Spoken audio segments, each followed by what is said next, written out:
Bonjour tout le monde, j'espère que vous allez bien. Aujourd'hui, dans cette capsule, nous allons travailler sur la leçon de l'heure et la durée.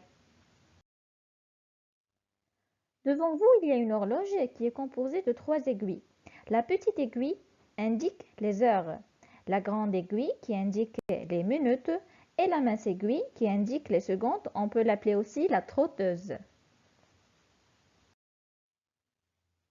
Lorsque la mince aiguille ou bien la trotteuse fait le tour du cadran, c'est-à-dire 60 secondes, 60 fois tic-toc, tic-toc, la grande aiguille passe donc d'une minute à l'autre.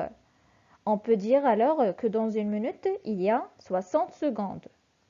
Et lorsque la grande aiguille, l'aiguille des minutes, fait le tour du cadran, c'est-à-dire 60 minutes, cela où la petite aiguille, l'aiguille des heures, avance d'une heure. Donc, il faut 60 minutes pour faire une heure. Et l'aiguille des heures, la petite aiguille, elle aussi fait le tour du cadran, mais en 12 heures.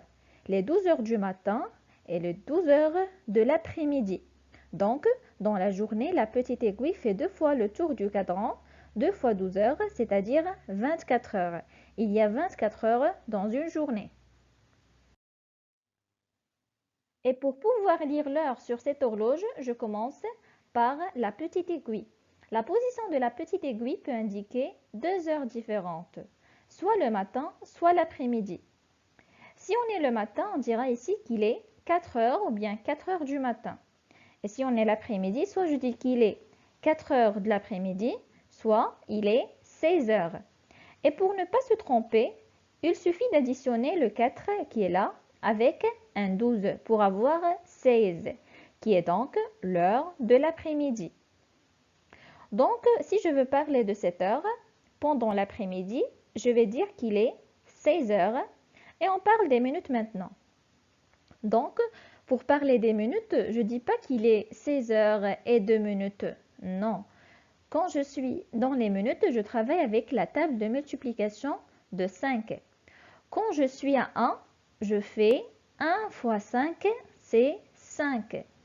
Quand je suis à 2, je fais 2 fois 5, ça fait 10. Quand je suis à 3, je fais 3 fois 5, c'est 15. Quand je suis à 6, 6 fois 5, c'est 30. 8 fois 5, c'est 40. 10 fois 5, c'est 50. Et ainsi de suite jusqu'à ce que je fais tout un tour de cadran en utilisant bien sûr la table de 5. Alors, pour lire l'heure sur cette horloge, je vais dire qu'il est 16 heures et 2 minutes.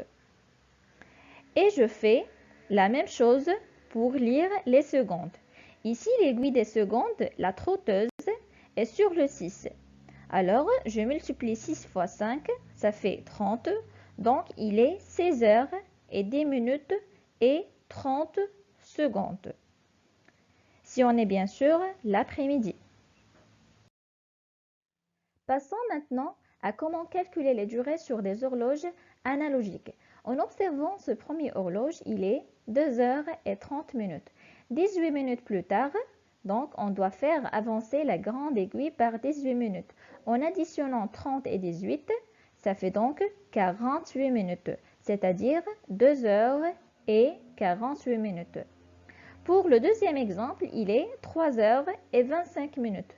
2 heures plus tard, donc, je dois faire avancer la petite aiguille par 2 heures. Et on va avoir par la suite 5 heures et 25 minutes. Maintenant, on va voir comment convertir les durées en heures, minutes et secondes. Pour pouvoir convertir, il faut d'abord connaître par cœur les égalités suivantes. Une heure est égale à 60 minutes et une minute est égale bien sûr à 60 secondes. On va voir deux actions. Pour exprimer les heures en minutes ou bien les minutes en secondes, il faut multiplier par 60.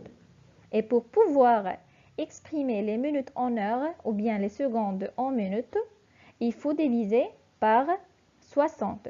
Tout d'abord, nous allons exprimer 2 heures en minutes. Alors pour pouvoir exprimer les heures en minutes, je dois multiplier le 2 par 60 pour avoir 120 minutes. De même, si je veux exprimer 3 heures et 16 minutes en minutes, je dois multiplier 3 par 60 pour convertir les heures en minutes. Ça fait 180, puis j'ajoute 16 minutes et je vais voir par la suite 196. Et je fais la même chose pour exprimer cette durée en secondes en multipliant bien sûr par 60. 2 fois 60 est égal à 120. Donc 2 minutes est égal à 120 secondes. Et pour le deuxième exemple, je multiplie 12 par 60, ça fait 720 secondes. Puis j'ajoute 20 secondes, ça fait en tout 740 secondes. Ensuite, nous allons exprimer les minutes en heures ou bien les secondes en minutes. Cette fois-ci, c'est l'inverse. On doit diviser par 60. Je divise quand je passe d'une unité plus petite à une unité plus grande. Alors, pour convertir 80 minutes en heures, on doit la diviser par 60 et j'obtiens 1.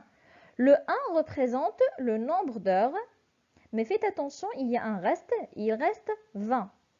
Alors, il faut savoir que dans une division euclidienne, le dividende et le reste sont de même nature. Cela signifie que si j'ai divisé des minutes, le reste, ce sont des minutes. Donc, ici, j'ai obtenu 1 heure et il reste 20 minutes. Cela signifie que dans 80 minutes, il y a 1 heure et 20 minutes. Et je fais la même chose pour le deuxième exemple. Dans 1245 secondes, il y a combien de minutes? Donc, je dois la diviser par 60. En divisant, j'obtiens 20 minutes.